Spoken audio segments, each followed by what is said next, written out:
Hello guys, and welcome to the second ever episode of my favourite edition. I bet you thought I wasn't going to do a second one, but I did. And as mentioned last time, we'd be covering the fantastical world of Warhammer 40,000, which is a lot of people's favourite game in wargaming at all.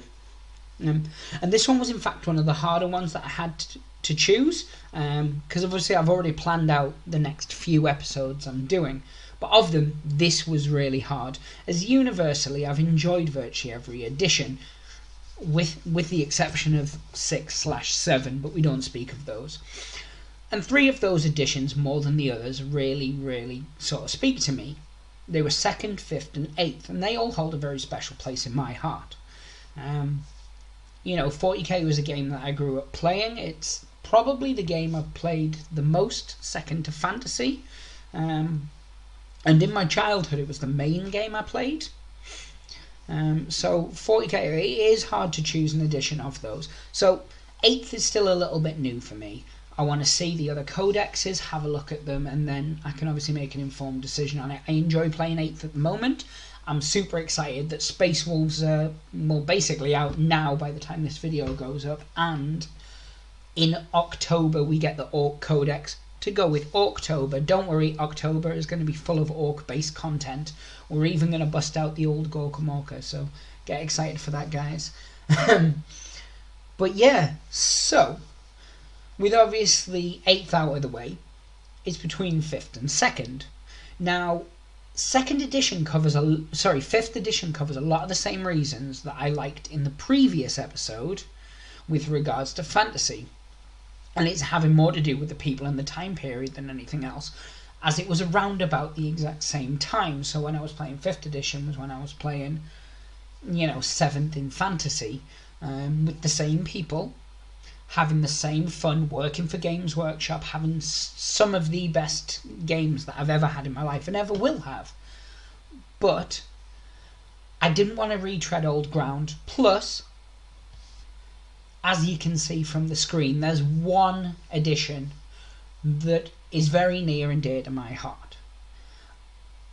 It says here, on this little bit of paper, like I've ever scripted, but it says that I've got to pause for dramatic effect. But clearly you can see it's 2nd edition.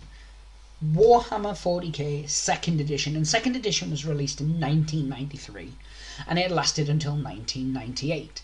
It came out with a box set that featured orcs and marines, and it had some of the nicest box art that I have ever seen in my life, and you can see it right there on the screen.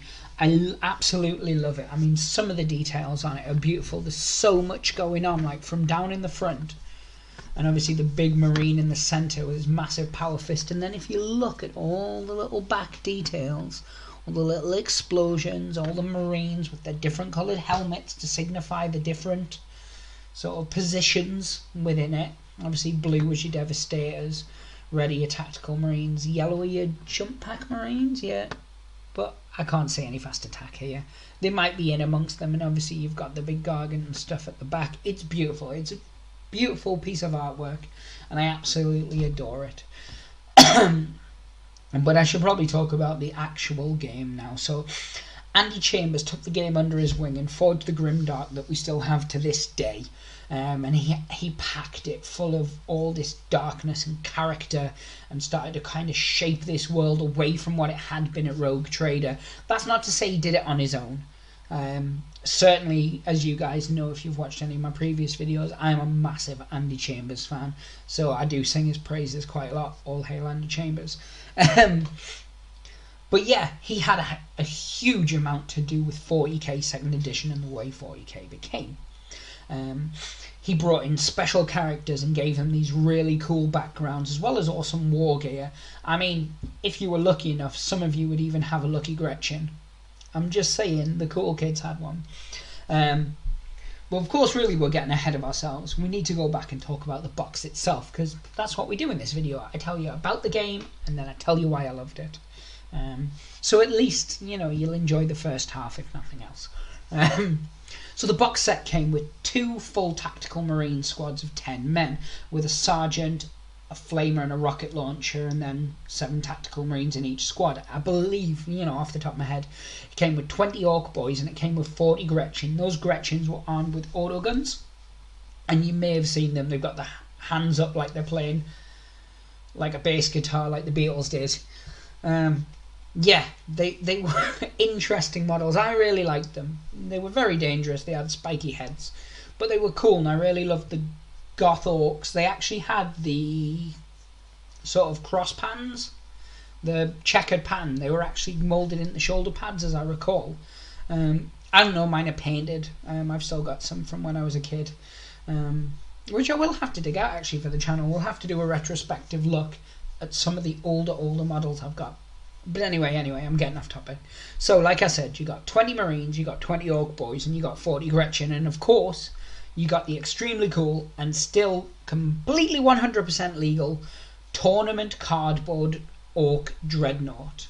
Swear to God, if you rock up with a tournament with that and they say you can't use it, you demand it's a Games Workshop product and you can use it. And then you can field it and people think you're scum, but I don't care, it's awesome.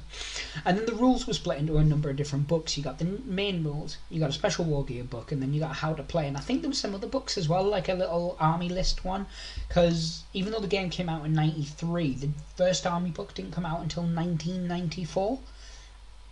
As I recall, obviously I do a bit of research with regards to doing these videos, but at the same time a lot of it's just from what I can remember and what I can find out from sort of other people who were collecting at that time. Within that you also got mission and war gear cards, as well as cardboard rumens for your battlefield. And I think you got around about 20 of those, something like that. I mean, we've got loads of them still at home. And I still occasionally bust them out, so you may see them on the channel every now and then. And even though I did love this set, because it was a beautiful set, and obviously I got it at the time, I think I paid like 30 quid for it or something like that, and me and my dad went halves. I got the Orcs, he got the Space Marines, and everything else was history. The box set itself doesn't actually measure up to sort of modern day sets if you compare it to, you know, 3rd edition, where you actually got Land Speeder. You got the same amount of Space Marines, you got a Land Speeder. I'm going to keep saying Land Raider. So you got Land Speeder, and then you got Dark Eldar, and I actually think you probably got a Dark Eldar vehicle, but that's going back a bit. And then 4th edition, again, was a bit rubbish. You got like 20 Marines, and then you got a few Gene Stealers. And then 5th edition, they really went into it, which is the Orcs and Marines again. And then 6th edition, again, I didn't like particularly, and 7th was the same box set.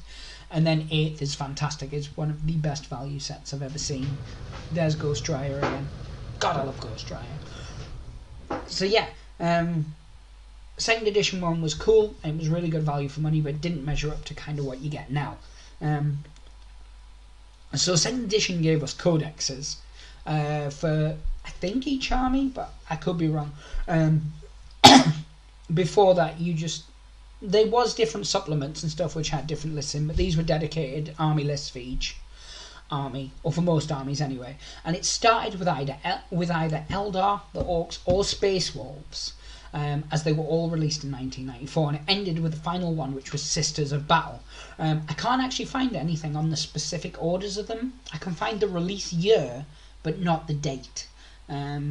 And with them you got some really interesting ones, because you got like the Ultramarines book, which covered Ultramarines and vanilla Space Marines, and then you got the Angels of Death, which covered Blood Angels and Dark Angels together, and then the Tyranids one covered Tyranids and Gene Stealer cults, and then you got a few little supplements. I believe there was an Assassins one, but I think that was the only ever book or supplement I never got. And it also got a couple of little expansions. It got one called the Dark Millennium, which gave you Psychers. If I remember rightly, I think that was the one that gave you Psychers. But yeah, so there was like a little second box to it, and then I think there was 2 other supplement books off the top of my head. You'll have to bear with me on that. I'll look into it on a different date. And yeah, so this edition, as I said, it ran from 93 to 98 before it was taken over by 3rd edition, and 3rd edition made everything null and void. So when everyone was kicking off between 7th and 8th, like we grumpy old timers like me remembered from 2nd edition to 3rd edition when that happened, and you know, so we're kind of used to it. But anyway, so what we're going to do now is we're going to get enjoyed it. So I've told the story many times on this channel, and I'll briefly summarise. I went in the Games Workshop. They said, what do you like better, dragons or tanks? I said dragons. I saw Skaven. I was hooked. the rest is history. So I went home and I showed my dad, and I was like, hey, old man, check this bad boy out. He was like, that's pretty cool. He went in Games Workshop, fell in love with High Elves, and he bought the box set with High Elves and Goblins. A couple of months later, we'd been buying White Dwarf. We had Necromunda, which we really enjoyed, and which used the 2nd edition game set. It used the rule set for the 2nd edition. So we were already at least a bit familiar with how to play 40k 2nd edition. When one day I came home from school and my dad was like, huzzah, I've bought, 40k box set. We didn't call it 2nd edition then, because that became more of a thing later on, the specific number. It was just 40k. And he kept the Marines, obviously, and I got the Orcs, and in the end I absolutely loved the Orcs. It all worked out well. So 2nd edition has really, really large ties to me getting into the hobby. I mean, I remember the very, very first game I ever played of 40k. Me and my dad, we bought a 6'4" board, painted it goblin green, in which we took a pot of goblin green paint to our local DIY store and said, can you make us up a big part of this? And we just painted the table green. It was just normal chipboard, nothing exciting.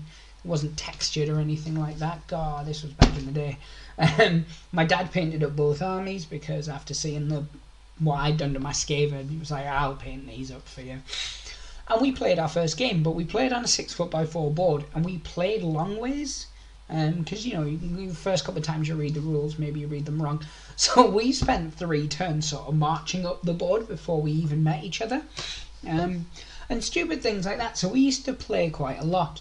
So I have these really, really fond memories of these really, really big Orc versus Space Marine battles, where every time my dad would buy something new for his army, he'd have to buy something new for my army, so that they could fight each other, because there's no point him buying Captain Dante, which he did, if he didn't then buy me Gazgul, because he couldn't use him, because the points didn't balance. So we used to write these army lists, and every time we buy something new, we'd kind of just add it to it. And we'd have these ridiculously big battles, where all this combat would be going on in the middle, because Orcs are very combat heavy, the Blood Angels are very, very combat heavy. And they'd stand and fight each other, and you'd get Dante and Gazgul basically in the centre of the table with little Makari there with his giant banner pulled, just kind of fighting it out, and they'd never kill each other. And we had countless battles, and they just stood there for the whole game going back and forth, back and forth. Now, 2nd edition was a really complex game compared to what we get now. If anybody's played Necromunda or even played 2nd edition, you'll remember like you could parry attacks, and so everything would split off into these little combats, and it was very, very maths heavy. I liked it. I mentioned before on the channel, I'm very fond of maths, but there was a lot of I roll and add this, you roll and add that, my sword can do this, my axe adds this. And so you would do a shooting phase that was relatively quick, a movement phase which was very, very quick, and then you'd have these really long drawn out combat phases, which could get a bit tedious, but we'd always kind of add these narrative spins on it, so they would be very descriptive. And I don't know, it really immersed me. And although, as I've said many times, I do prefer fantasy settings to 40k based settings, and I put that largely down to Tolkien, God bless him, and to getting Hero Quest before I got Space Crusade. But just something about playing 2nd edition 40k, even because we play it sort of once a year or so, I'll play it with some old friends. It does kind of take me back to that same point in time from when I was a kid, playing these really big narrative driven stories. Now, if you had a 2,000 point army in 2nd edition, it wasn't a huge army, to be honest. It was like 30-40 models, and if you're Orcs, like 60 to 70 models. It's not like it is now, where your armies are huge, and it was because obviously the points costs were higher.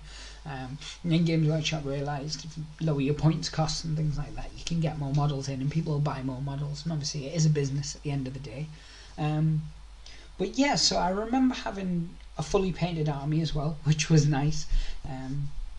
And my dad had a fully painted army, and because he would buy bits at a time and paint them up ready for our next game kind of thing, by the time we actually got to playing said game, it was already there. They were already painted up. So kind of my first experiences of gaming were playing with fully painted models, playing 40k against my dad, against my best friend at the time, against, you know, a couple of other local friends who were also into the hobby. So a lot of my hobby is tied in around 2nd edition 40k. Were its rules the best? God no, it works really, really well for skirmish, but in larger games it's a hassle. As I said, lots of maths, lots of working out this, and you know, my chainsword can do this, but my power axe can do that, my power fist does X. And kind of in 8th edition they brought that in, but in a much more simplified way, and it works really, really well. And I think that's one of the other reasons I like 8. It ties in with a simplified version of 2nd, or that's how I look at it anyway. That could be me looking through rose-tinted glasses, I'm not sure. But yeah, so 2nd edition, it wasn't the best rule set by any means. It was a strong rule set that I really enjoyed, and I think it gave me a really good foothold in the hobby. But in terms of, like, after that, 3rd edition really simplified things, 4th edition kind of cleared things up, and 5th edition, up until 8th, was kind of the pinnacle. It was good, it wasn't too bloated, the army books were good. Obviously during 5th edition was when we finally got a Space Wolf book and things like that. But yeah, and then we kind of limped through 6th and 7th, which was bloated beyond words, and now we've got 8th, and although I like 8th, I do feel the bloat of 8th coming back on again as we get separate codexes and stuff, and you've still got your indexes for certain things. But I still like 8th, and 8th is something that obviously we're going to cover more and more as things like Space Wolves and Orc book come out. We dropped 8th a bit because none of the codexes that were coming out were ones that interested me at the time. But yes, so in terms of 2nd edition, it's definitely one I think you should check out. You can still pick up copies of it on eBay, but you can also pick up the rule books. They've got them on things like scribe.com and things like that. You pay a monthly fee, you can download, they've got the older rule books, and you can find them online as well if you're willing to do a bit of looking, and definitely have a game of it, because it's a really, really good, if a bit complex system for sort of someone who's got their head around more modern systems. But I really liked it. It sort of invokes a lot of childhood memories of me getting in the hobby, and obviously I enjoyed them enough that I'm still in the hobby like a billion years later. But yeah, in terms of complex, it was way more so than the others. So that kind of wraps up 2nd edition, and you know what I'm going to cover about it today. Looking at the next one we're going to cover is going to be Blood Bowl. So it's going to be my favourite edition, and it's Blood Bowl. And there's a lot to choose from, going all the way back to 1st edition, which I never played, so that's probably out. Ghost Dryer again.